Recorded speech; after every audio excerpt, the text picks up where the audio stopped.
Hello दोस्तों, जय हिंद। आप लोगों का हमारे ब्यूटीफुल स्टडी पंडित चैनल पर, यूट्यूब चैनल पर आप लोगों का स्वागत है। हम एक नए अंदाज में एक नए चैप्टर को शुरू करने जा रहे हैं जिसका नाम है ओड टू ऑटमन, जिसके लेखक है जॉन कीट्स, जो कि चैप्टर नंबर 4 है, rainbow part 2, class 12 Bihar board का।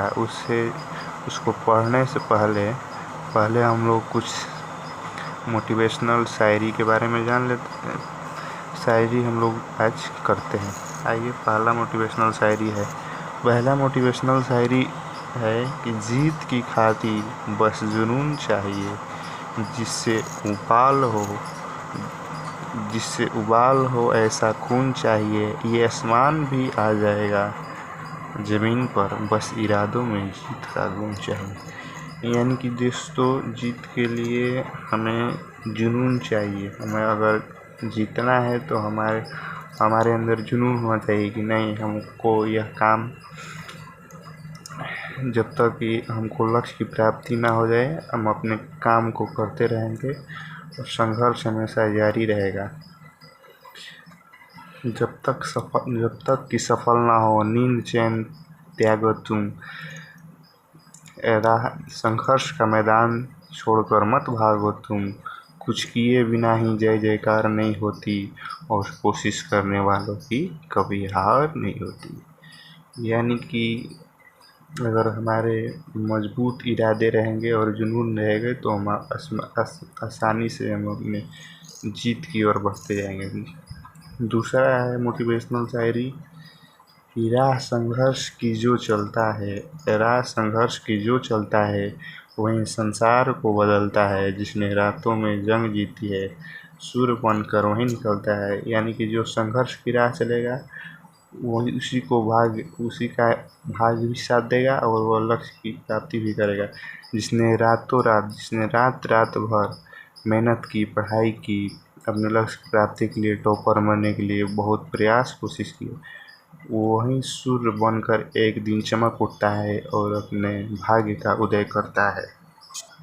आइए हम लोग शुरू करते हैं चैप्टर नंबर जो कि 4 है। चैप्टर नंबर 4 का नाम है ओड्स टू ऑटमन, जो कि जॉन कीट्स के द्वारा कंपोज्ड किया गया है या लिखा गया है। देखिए, पढ़ते हैं सबसे पहले कि जॉन कीट्स का जन्म 1795 ईस्वी में हुआ था और इनका निधन जॉन कीट्स का निधन 1821 ईस्वी को हुआ था। यानी इन्होंने इतने कम उम्र, लगभग 26 वर्ष का जीवन काल में इन्होंने अनेक ऊंचाइयों को प्राप्त किया है। इनका जन्म स्थान जानेंगे। इनका जन्म स्थान था मूनफील्ड्स, लंदन। इनका जो जन्म हुआ था लंदन में हुआ था, मूनफील्ड्स नामक जगह पर।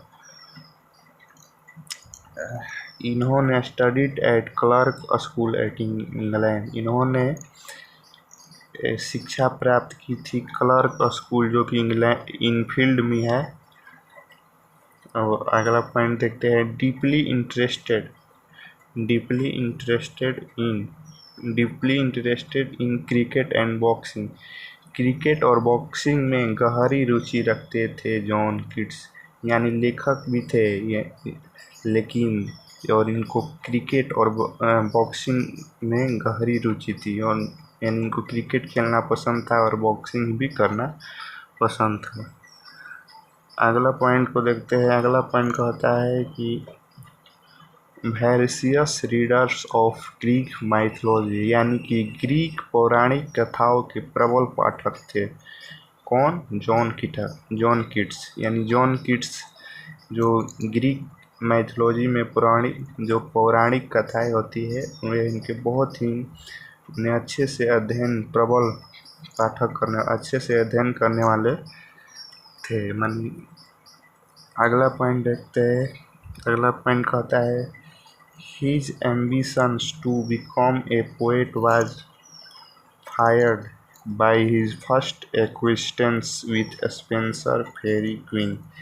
यानी इन्होंने कवि बनने की इनकी महत्वाकांक्षा को स्पेंसर स्पेंसर स्पेंसर की केरी स्पेंसर की फेरी क्वीन से हुई पहली परिचय ने प्रेरित किया। यानी कि कवि बनने की इनकी जो महत्वाकांक्षा थी इनकी पहले नहीं थी, लेकिन ये जब फेरी क्वीन से मिले, फेरी क्वीन का इनका जब पहला परिचय हुआ तो इन्होंने भी सोचा कि हम भी एक कवि बन सकते हैं। यानी इनकी एक लालसा मन में रुचि जगी कवि बनने के लिए। आगे देखते हैं कि he started A translation of वर्जिल्स एनीड। यानी कि उन्होंने वर्जिल्स की एनीड का जो वर्जिल्स की एनीड है इसका अनुवाद शुरू किया। उन्होंने ट्रांसलेशन किया है वर्जिल्स एनीड्स जो कविता थी, उन्होंने जॉन कीट्स ने इसका अनुवाद शुरू किया। His first poem lines in imitation of Spencer's was published in 1814। उनकी पहली कविता लाइन्स इन इमिटेशन, उनकी पहली जो कविता थी क्या उनका नाम था lines in imitation of Spencer, जो कि उन्होंने पहला अपना कविता लिखा था। जॉन कीट्स का पहला कविता था lines in imitation of Spencer 1800, जो कि 1814 में उन्होंने प्रकाशित किया। 1814 में उन्होंने lines of imitation of Spencer को प्रकाशित किया। आगे हम लोग पॉइंट को देखते हैं। His first volume of poetry entitled poems was published in 1817। यानी उनकी पहली कविता संग्रह जॉन कीट्स की पहली कविता संग्रह जो थी, जिसका नाम ही था पोएम्स, बुक उन्होंने एक छाप दिया एक कविता का जिसका नाम था पोएम, जो कि 1817 में उन्होंने प्रकाशित हुई। जो पोएम नामक एक पोएट्री की किताब थी जो जॉन कीट्स ने 1817 में प्रकाशित कर दी। His poem Endymion was well appreciated by William Wordsworth published in 1818।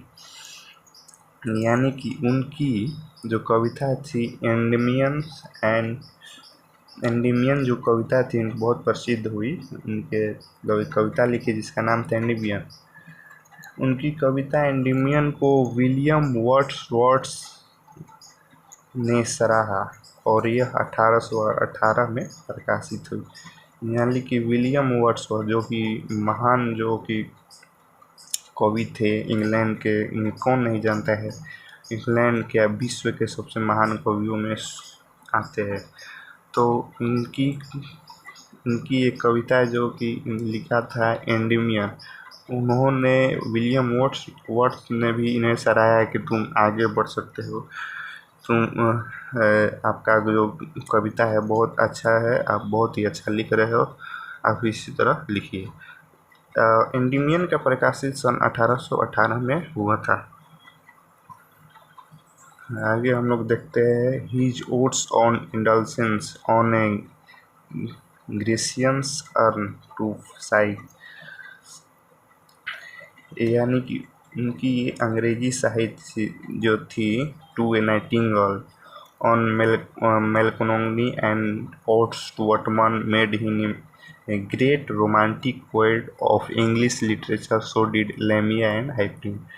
जो इनकी जो ये कविता संग्रह है, कविता जो इन्होंने लिखा है indolence to a nightingales on मेलकोनी और to autumn made him a great romantic. उन्होंने ये जो कविता संग्रह जो लिखा है ऊपर दिया गया है, उनको यह अंग्रेजी साहित्य का महान रोमांटिक पोएट बनाती है। माने कि जो कविता इन्होंने ये लिखा है ये अंग्रेजी साहित्य के महान रोमांटिक कवि बना दिया। इसके अलावा इनकी जो सबसे प्रसिद्ध रचना है लेमिया एंड हाइपरियन। माने कि लेमिया एंड हाइपरियन जो जॉन कीट्स है, इनकी दो बहुत ही प्रमुख रचना है। ये एग्ज़ाम में बहुत बार पूछा जाता है और कि जॉन कीट्स की दो प्रमुख कविता बताइए। तो जॉन कीट्स की दो ही प्रमुख कविता है जिसका नाम है लैमिया एंड हाइपरनियन। अगला पॉइंट देखते हैं, he died A tuberculosis. He died of tuberculosis in 1821 at the age of 26. Within the short span of life, he has able to achieve greatness. यानी कि दुर्भाग्यवश 1821 में 26 वर्ष, मात्र ये 26 वर्ष के थे, तो इनके एक घातक बीमारी हो गई जिसका नाम था ट्यूबरक्लोसिस। और ट्यूबरक्लोसिस के कारण इनकी दुर्भाग्यवश मृत्यु 26 वर्ष की अवस्था में ही हो गई। लेकिन कहते हैं उम्र लंबी नहीं, छोटी होनी चाहिए। लेकिन उसमें संघर्ष, उसमें अच्छाई, उसमें ऐसा कर गई है कि छोटी सी उम्र में भी अपने देश और समाज का नाम ऊंचा करके गए। जॉन कीट्स को कौन नहीं जानता है। जॉन कीट्स ने मात्र 26 वर्ष की अवस्था में ही महान कवि का दर्जा पा लिया था। उन्होंने कम ही जीवन काल में उन्होंने महानता प्राप्त कर ली। उन्होंने बहुत ही कम जीवन काल में अचीव ग्रेटनेस, महानता की प्राप्ति कर ली। देखिए अगला हम लोग पॉइंट देखते हैं, His poem and letters have depth beneath their beauty and reflect his awareness of his pain suffering of life। यानी कि उनकी कविताओं और पत्रों में सुंदरता, भीतर गहराई और जीवन की दुखों की अनुभूति साफ साफ झलकती है। उनकी जो कविता है, उन पत्र हैं, उनमें साफ साफ पत्रों की सुंदरता और उनकी भीतर की गहराई और जीवन की दुखों की अनुभूति की कविता में स्पष्ट रूप से हम लोग को देखने को मिल गया। To him a thing of beauty is a joy for ever, a beauty is a truth, truth is a beauty. यानी कि सुंदर वस्तु सदा आनंद देती है, सुंदरता ही सत्य है और सत्य ही सुंदरता है। यानी उन्होंने कहा था सत्यम शिवम सुंदर। जय हिंद। आगे हम लोग इस वीडियो को देखेंगे, तब तक के लिए हंसते रहिए, मुस्कुराते रहिए और हमारे वीडियो को लाइक और शेयर कीजिए।